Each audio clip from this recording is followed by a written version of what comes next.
السلام علیکم ناظرین. آج کی ویڈیو کوئی ویلوگ نہیں ہے بلکہ یہ ایک معلوماتی ہے. ایک چیز ہے جو آپ اکثر بازاروں میں دیکھتے ہیں اور کئی لوگ اس کو استعمال بھی کر رہے ہوں گے. یہ کہنے چاہیے کہ کافی لوگ جو ہے اس کا استعمال فیشن کے طور پہ کرتے ہیں کہ ایک چیز اچھی لگی وہ استعمال کر لی، جبکہ کئی لوگ اس کو عقیدتاً استعمال کرتے ہیں اور اس کے ساتھ کچھ عقائد رکھتے ہیں. ان کی تفصیل ہم آپ کو آگے بتا رہے ہیں. مگر یہ ایک ایسی چیز ہے کہ چاہے آپ اس کو فیشن کے طور پہ پہنیں یا عقیدے کے طور پہ، اس چیز کا تعلق شیطان سے ہے اور یہ شیطانی قوتوں کو جگانے والی چیز ہے. اس کا استعمال کرنے والے شیطان کا شکار ہو جاتے ہیں، کسی نہ کسی طرح ان کو شیطان نقصان پہنچاتا ہے. اس لیے جتنا ممکن ہو سکے آپ اس چیز کے استعمال سے بچیں. اس کو آئی آف فاطمہ کہا جاتا ہے، یعنی فاطمہ کی آنکھ. اور اس میں ایک ہاتھ بھی آتا ہے جیسے ہینڈ آف فاطمہ، یعنی کہ فاطمہ کا ہاتھ بھی کہا جاتا ہے. اس میں ہاتھ کے درمیان ہتھیلی پہ یہ آنکھ بنی ہوتی ہے. اور اب یہ فاطمہ کون ہے جس سے اس کو منسوب کیا جاتا ہے، اس بارے میں کچھ کہہ نہیں سکتے. پر کئی لوگوں کا یہ کہنا ہے کہ یہ نبی کریم صلی اللہ علیہ وسلم کی صاحبزادی حضرت فاطمہ رضی اللہ عنہا کے ساتھ منسوب کیا جاتا ہے اس آنکھ کو. اور اگر ایسا ہے تو یہ بالکل غلط بات ہے، کیونکہ کوئی بھی روایت ایسی نہیں ملتی جس میں ان کی آنکھ کا رنگ ایسا ثابت ہوتا ہو. یہ آنکھ فیروزی رنگ کی ہے، نیلی رنگ کی ہے، اس لیے یہ تو بات بالکل غلط ثابت ہوتی ہے. اس کے علاوہ اگر کوئی فاطمہ ہے تو ہم کچھ کہہ نہیں سکتے. وہ ایک مجہول شخصیت ہے جس کے بارے میں کوئی کچھ نہیں جانتا کہ وہ کون ہے کیا ہے. اس لیے بہتر ہے کہ ایسی چیزوں سے دور رہا جائے.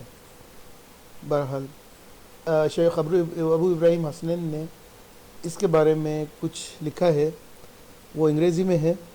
ہم آپ کے سامنے اس کا اردو ترجمہ پیش کرتے ہیں. آگے یہ ان کا لکھا ہوا ہے، ان کے الفاظ ہیں. اس آنکھ نما نشان کو آئی آف فاطمہ کہا جاتا ہے. یہ ہاتھ بنا کر اس کے ہتھیلی پر ایک آنکھ کی تصویر بنائی جاتی ہے. اسے ہینڈ آف فاطمہ کے علاوہ ہینڈ آف میری یا مریم بھی کہا جاتا ہے.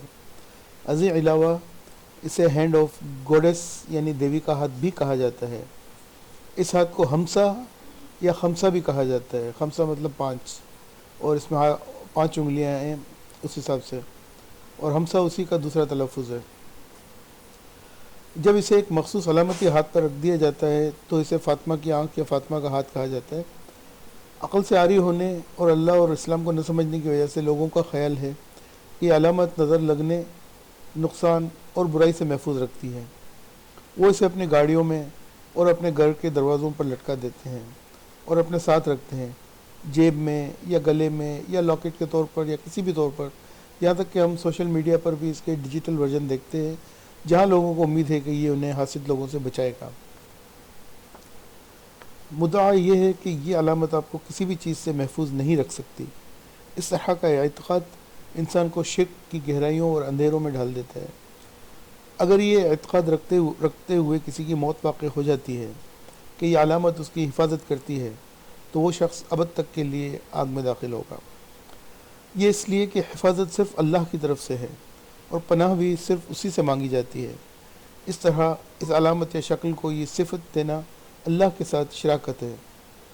اس لیے ہمیں لوگوں کو تعلیم دینے کی ضرورت ہے. وہ ایسے کام کر رہے ہیں جیسے وہ چھوٹے اور معمولی سمجھتے ہیں، لیکن ان کے افعال کا انجام ان کے لیے سراسر تباہ کن ہو سکتا ہے. تحفظ اور پناہ صرف اور صرف اللہ تعالیٰ کی طرف سے ہی ہے. کوئی علامت، کوئی پتھر یا کسی اور چیز کو ایسا سمجھنا، چاہے وہ ہیرا ہو، نیلم ہو، عقیق ہو یا فیروزہ ہو، شرک ہے اور ان میں کوئی طاقت نہیں ہے. یہ چیزیں نہ آپ کو کوئی نفع پہنچا سکتی ہیں نہ نقصان. نفع اور نقصان کا مالک صرف اور صرف اللہ سبحانہ و تعالیٰ ہے. سورہ مائدہ میں اللہ تعالیٰ فرماتے ہیں: اَتَعْبُدُونَ مِن دُونِ اللَّهِ مَا لَا يَمْلِكُ لَكُمْ ضَرًّا وَلَا نَفْعًا وَاللَّهُ هُوَ السَّمِيعُ الْعَلِيمُ. کہہ دو تم اللہ کو چھوڑ کر ایسی چیز کی بندگی کرتے ہو جو تمہارے نقصان اور نفع کے مالک نہیں، اور اللہ وہی ہے سننے والا اور جاننے والا. صرف اسی کی ذات ہے جو سنتی ہے، جانتی ہے، مدد کرتی ہے. پکاریں تو اللہ کو پکاریں، یا اللہ یہاں تک یہ ان کے شیخ صاحب کے الفاظ تھے. آگے میں چند اپنے الفاظ سے اضافہ کرنا چاہوں گا کہ ان پتھروں یا ایسی چیزوں پر یقین رکھنا یہ کچھ ویسے ہی بت پرستی سے ہی ملتی جلتی چیز ہے. جیسے بت پرست بتوں کو مانتے ہیں، وہ بتوں سے امیدیں رکھتے ہیں، اور تو یہ چیز شرک کی طرف لے جاتی ہے، اس لیے اس سے بچنا چاہیے. علامہ ڈاکٹر اقبال نے فرمایا تھا، بتوں سے تجھ کو امیدیں خدا سے نومیدی، مجھے بتا تو صحیح اور کافری کیا ہے. قرآن کو پڑھیں، سمجھیں اور اسی پہ عمل کریں، ان چیزوں سے بچیں. حضرت عمر رضی اللہ تعالی عنہ کا ایک واقعہ میں یہاں کوٹ کرنا بہتر سمجھتا ہوں. جب وہ کعبۃ اللہ کا طواف کرتے ہوئے حجر اسود کے سامنے آئے تو انہوں نے یہ فرمایا تھا کہ یہ حجر اسود تو محض ایک پتھر ہے، نہ تو مجھے کوئی نفع پہنچا سکتا ہے اور نہ کوئی نقصان پہنچا سکتا ہے، لیکن میں تجھے اس لیے بوسہ دے رہا ہوں کہ میں نے اپنے نبی اکرم صلی اللہ علیہ وسلم کو ایسا کرتے ہوئے دیکھا ہے. تو اسی پر کسی شاعر نے کہا ہے، کیا خوب کہا ہے کہ تیرے بوسے کو دیتے ہیں ہم بوسہ سنگ اسود پر، ورنہ مسلمانوں کا کیا رکھا ہے پتھروں میں. تو امید ہے کہ یہ چیز آپ کی سمجھ میں آ گئی ہوگی اور آپ اس پر عمل کریں گے.